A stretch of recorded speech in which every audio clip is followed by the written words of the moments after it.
movies in the last couple of years have, on average, really started to dip in quality. There, I said it. Most of the films they've been releasing have been, not pretty bad, but mediocre across the board from many of their different subsidiary studios, which, yeah, it's got me a bit down, to be honest. Remember the dark age of Disney during the 2000s? After the end of the Disney Renaissance of the 90s, a fair few of their films were commercial and critical failures, and the once mighty studio became a bit of a laughingstock. And then we hit the revival era, and the studio started to fire on all cylinders. Simply in terms of Disney Animated Studios alone, the company achieved massive success across the board. We had a lot of good B-plus tier films, stuff like Bolt and Wreck-It Ralph, really fun and fresh concepts that filled out the roster very nicely. And of course we had our S tiers, massive hits, instant classics, films like Tangled and Frozen, Zootopia, Moana, hell, Princess and the Frog. Generation-defining films for the studio, and films that saw Disney finally reach that level of critical acclaim that had been given to other animated studios over the years,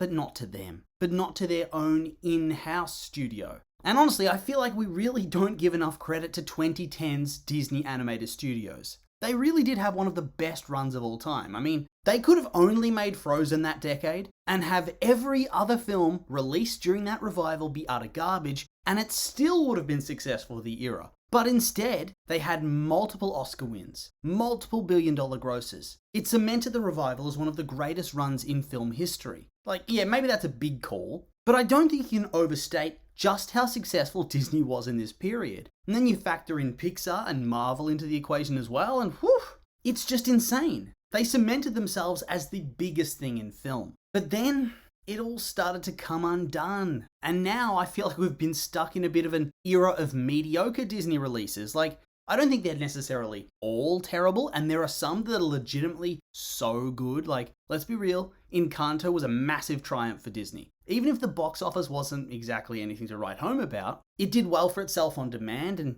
just was awesome in every way. But yeah, besides Encanto, which to me feels like the odd film out in this era of Disney, the last truly great film, and the last one that made a big pop culture impact, feels like it was Moana in 2016. And 2016 was a massive year for Disney. Zootopia had smashed out $1 billion box office gross, and Moana, whilst it didn't make $1 million, certainly cemented the new way that Disney princess films were going to be made. But then after that, nothing much. We have a 2-year gap until we hit Ralph Breaks the Internet, and, that film is not bad by any means. But it has to be one of Disney's most forgettable films of the 2010s, if not the most forgettable. I really don't think anything comes close to that. Aside from a death race of some kind being involved, I honestly wouldn't be able to tell you the plot of the film at all. It just sort of exists. I think it did very well for itself, it had a good gross, and it got a good critical score, but it doesn't linger.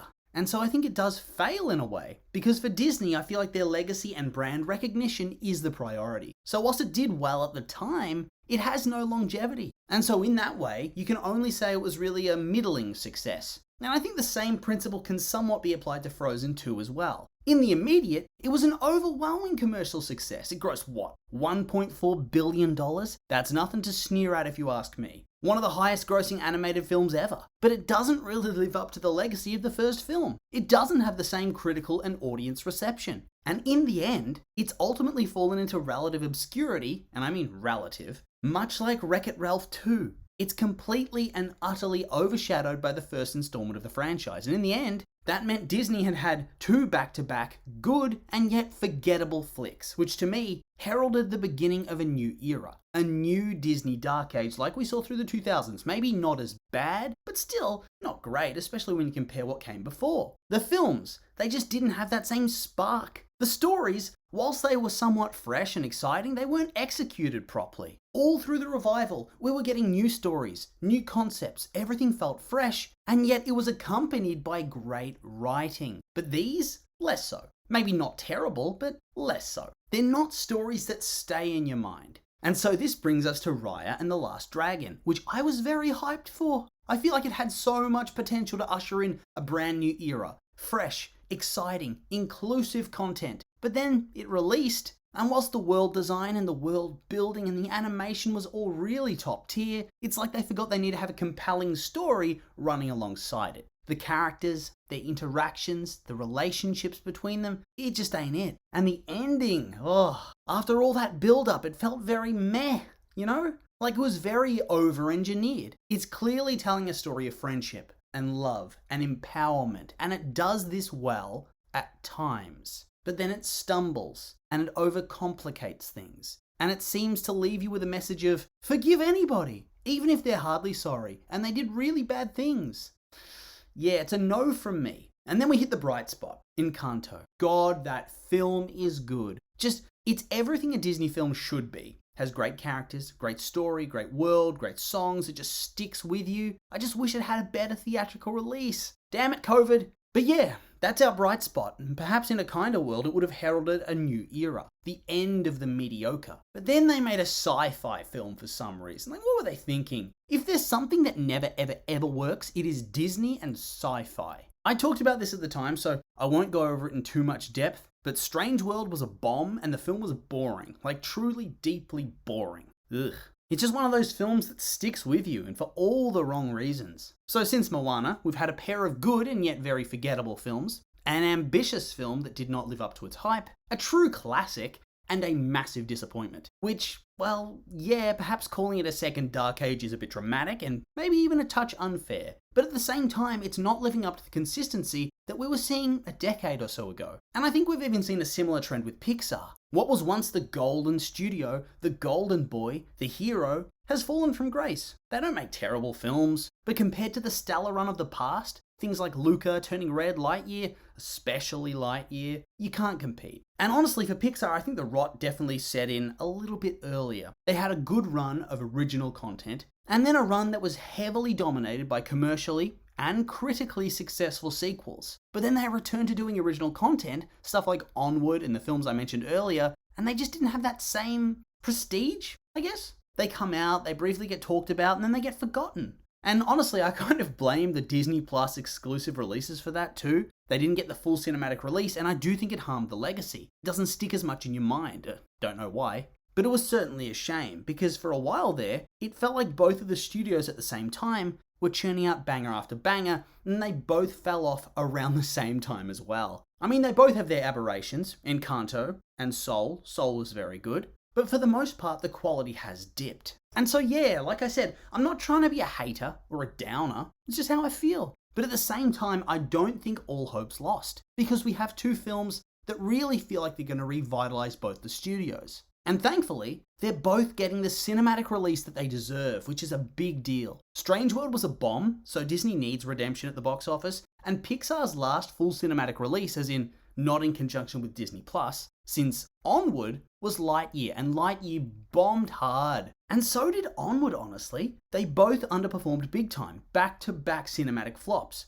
And so Pixar really needs a win at the box office too. But now, soon we're getting Wish and Elemental, which both have me really hyped for the future of Disney, both Disney animated and for Pixar. And we'll start with Wish. I honestly think Wish is going to be something special, and something that they're going to want to replicate going forward. Unlike a lot of Disney's recent films, they're not going to solely be using computer-generated 3D animation. They're doing that for the characters, as realistically it allows them to be far more detailed than the classic style. However, they're going to be combining and blending that with traditional watercolor animation, the style that they've used from the 30s right until the late 2000s. I think that Princess and the Frog might have been the last big use of it in a cinematic context before they went CGI. So visually, they're producing something really distinct and really interesting. Something I think is going to draw interest and sell tickets, but at the same time, the film promises to go back to Disney's roots, to play on your nostalgia, on those childhood memories, and those classic Disney tropes that made the company a cultural phenomenon. But then you combine that with the more advanced writing, and the new age story structures which showcase more cultural and racial diversity and inclusivity, that expands the role of female characters from simply the love interest and arm candy of the heroic male into fully fleshed out characters all of their own that are capable of being the hero of their own story and shaping the narrative around themselves. Characters that aren't dependent on a male character to work in a narrative context. Hopefully, more LGBT acceptance and inclusion, and just better writing in general, more complexity, more twists and intrigue, ethical and moral questions posed to the characters and through them to the audience. And all that's playing out on screen. And so this film really does promise to bring all the eras of Disney animated storytelling together under this single release. And big call incoming, not only do I think it's going to kickstart a new era for Disney, a new era of top tier films, but I think it could honestly go on to be one of the studio's most successful animated films ever. Huge call, and quite embarrassing if I'm very wrong, but at the same time, no harm in being hopeful. And it's a similar deal for Pixar and Elemental. Like, I really do think that Elemental, from what I've seen in the trailers, seems like it's going to be a film that really fits in with that classic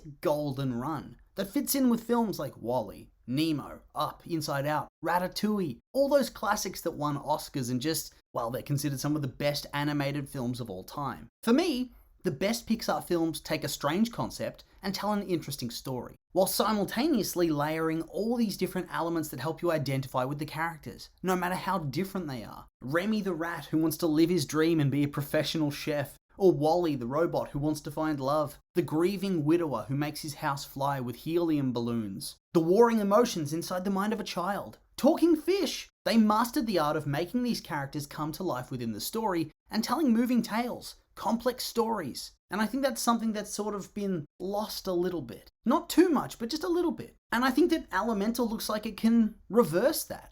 Do what those older films did, whilst also doing well at the box office. Visually, it looks interesting, unique, and so I'm really quite hyped for the future of Disney animation, both Disney Studios and Pixar. They seem like they're about to release films that's going to put them back on track. And big call, I think we're about to see our third rebirth era. It all comes in peaks and troughs, and I think we're about to hit another peak. And so yeah, not really much else to say really. Get hyped, buy your tickets. And so with all that being said, these have just been my opinions and now I'd like to hear yours. What have you thought of the last couple of years of Disney and Pixar? Have I been too harsh? Or do you agree with me? And what about Wish and Elemental? Do you think they're going to blow up or become box office bombs? I'm curious for your thoughts, so make sure to like, comment, subscribe, and let me know.